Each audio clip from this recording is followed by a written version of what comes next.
Hey guys, we need to have a serious talk. Okay, for real though. I have some super exciting news to share with you guys today. So, let's just hurry up and get into it. So I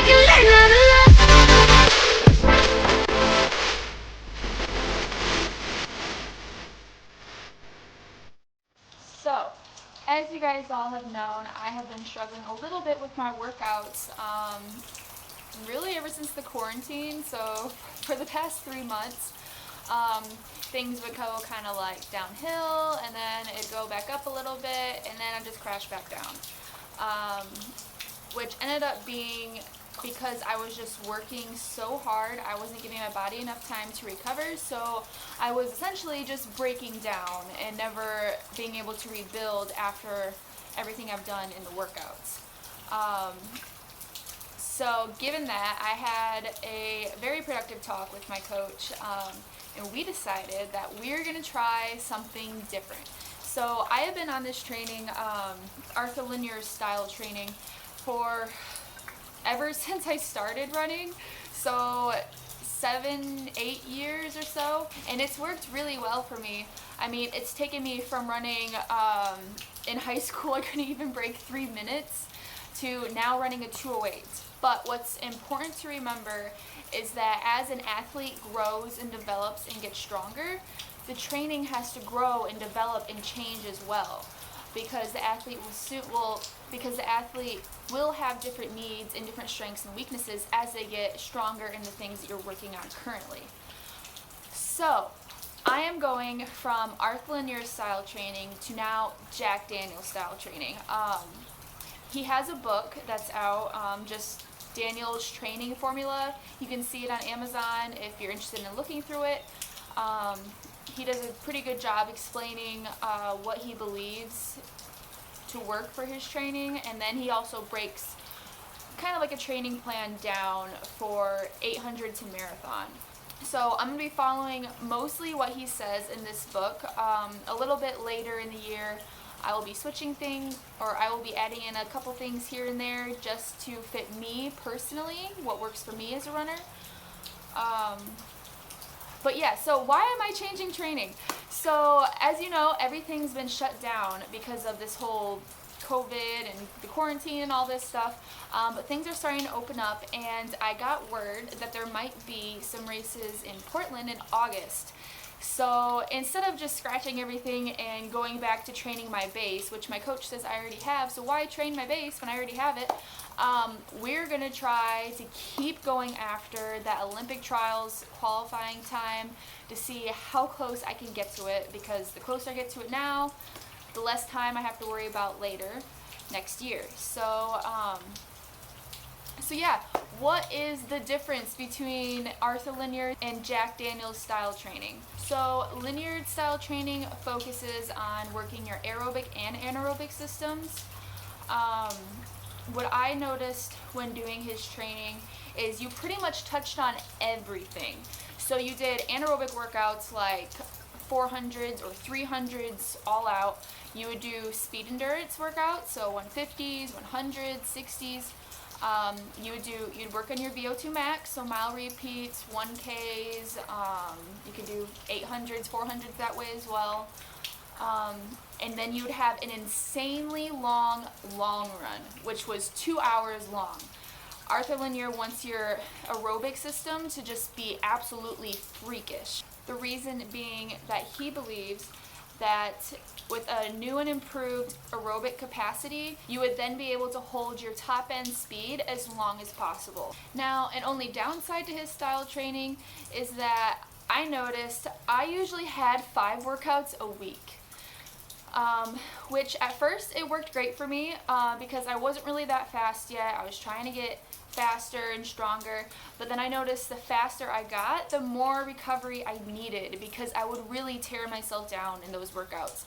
So to be going back-to-back days, just constantly just going after it hard and hard and hard, my body just could not take it anymore. But Arthur Lydiard's training still worked great for me because my endurance used to be just complete crap. So through his training It helped me develop some really huge peaks that I've had now, which led me to my 208 800 time.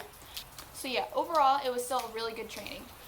Now, Jack Daniel's style training. His training is more VO2 max focused to take your current speed and anaerobic ability and run it repetitive as many times as possible with inadequate rest in form of active recovery. This is to improve recovery and ability to run at 80% longer and easier without having to go into your lactate threshold. So what does that mean? Essentially that means that he wants you to be able to run, say right now, if you run a 5-minute mile, your legs just start burning by the last like 800 meters. You know, like that lactic buildup that you feel in your legs where you just can't really move and everything is just super heavy, your heart rate is just skyrocketing. His goal for his training is for you to be able to run, say, 450 pace.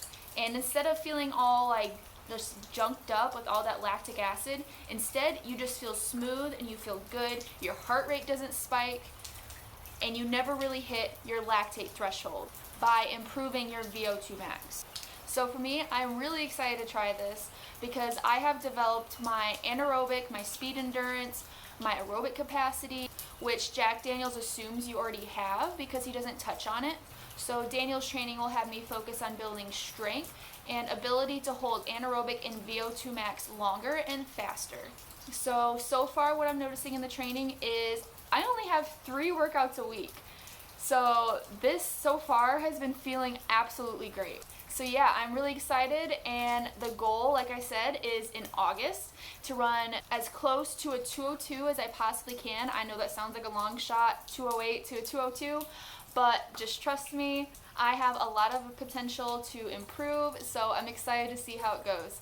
So I did already record the first 3 workouts that I had this week, so I will cut right now and show you how those went. Hey guys, so just finished up day 1 of switching from Lydiard to Jack Daniel's style training. Today I just had a 10-mile long run on deck around 650 pace with some strides. I feel great. I'm used to running 2-hour long runs, which usually total up to 15 or 16 miles. So today definitely felt short, quick, and easy. But that's all I'm going to have for today. I'm just going to do a quick little lift and get recovered and ready for the next workout on Tuesday.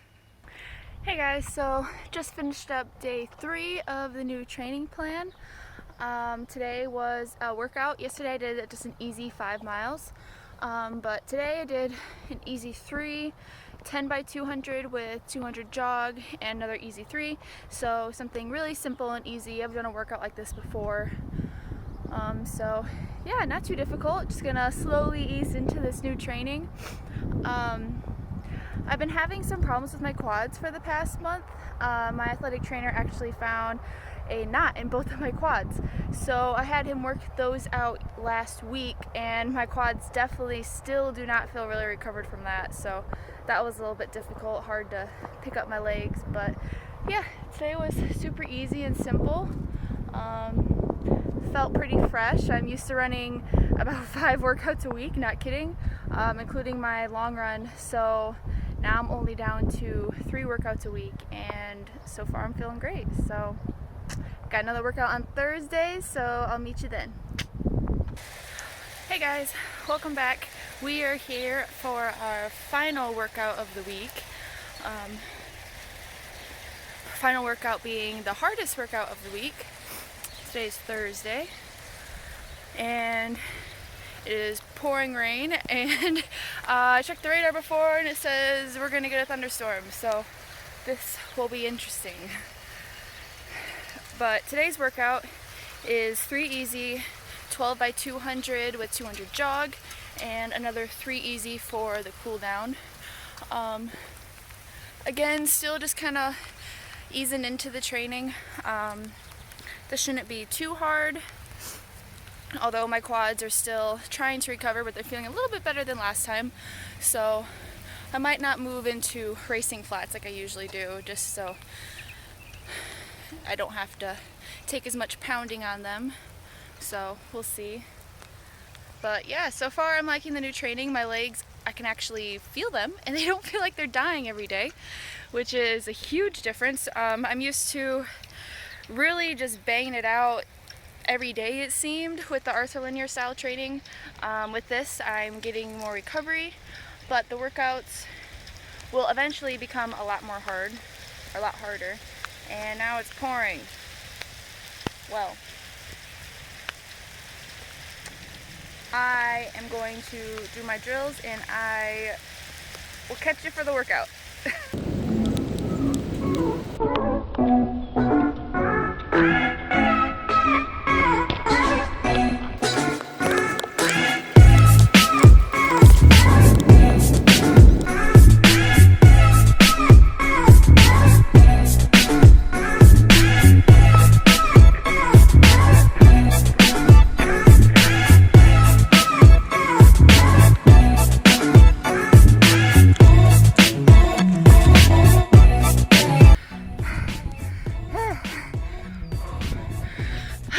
Workout done.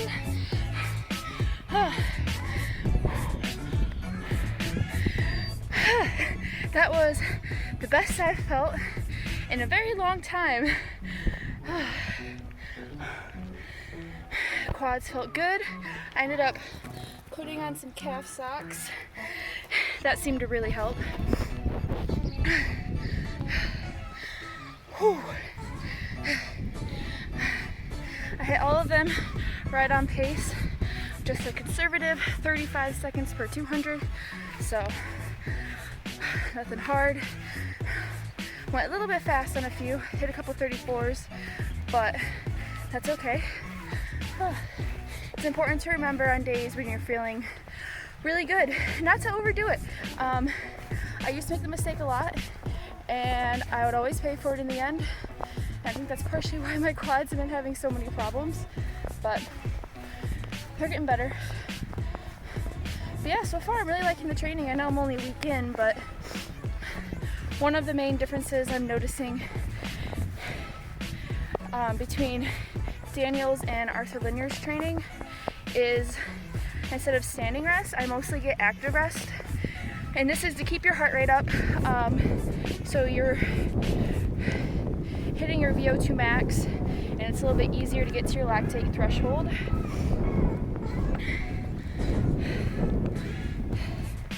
Whew. These are soaking wet. It was thundering and lightning there for a minute too, but rain or shine, we're here getting fit. So I've never been one to really do active rest. I've done 200 fartleks before, like I did today, but the real test is going to be in the next coming weeks when I have to do 400s or 600s with active rest. I've always been an athlete that's more anaerobic based, so as some people would say, I'm a sprinter, kind of. But I would usually need standing rest in order to run fast. But now that I'm starting to get closer to my running potential, I've kind of maxed out on the anaerobic that artholinear really focused on. It focused on your anaerobic and building a freakish amount of endurance. So like I said, those 15-mile, 16-mile long runs, however much I could get in 2 hours, those were big. But now that I've been doing that for a while and I'm getting better, I'm kind of maxed out. Well, I wouldn't really say maxed out, but I don't really need any more endurance than I already have for the 800, and my anaerobic just comes real easily and naturally. But my VO2 max, which is what we're working now, is not weak. It's better than what it used to be, but it could be better. So that's what the Daniel's training is going to focus more on. So yeah, I'm really excited to see how this goes. I'm also really hoping that I do have a race in August. Cross my fingers that this pandemic clears up and things can start to open. Things are starting to open right now. Like the gyms are going to open in 3 weeks, which I'm really excited for because I haven't been able to swim. And at-home workouts are getting a little bit difficult on motivation. not gonna lie. But yeah, so I'm just gonna do a easy 3 miles. Probably go home and try to work up some motivations for a little at-home gym session. And that will be it for my workout today. The rest of the week is super easy. Just an easy run tomorrow, an easy run on Saturday, and then I go on to week 2 starting on Sunday. So I'll catch you later. Alright, so that is week 1. Just slowly gonna ease into these workouts and see how they go. The goal of this video, and this is actually gonna end up just being a long series, is I want you guys to see, will this actually work? Is Jack Daniel's style training effective? Is it going to help me get down to the 202 that I need for Olympic trials?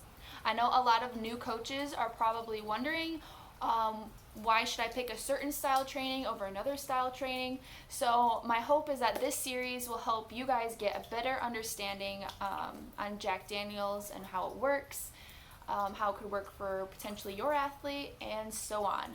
So yeah, that's the end of this week, and I will see you guys next week for week 2 of the workouts. And I looked at the workouts and they're gonna get harder, so be sure to check back in to see how that goes.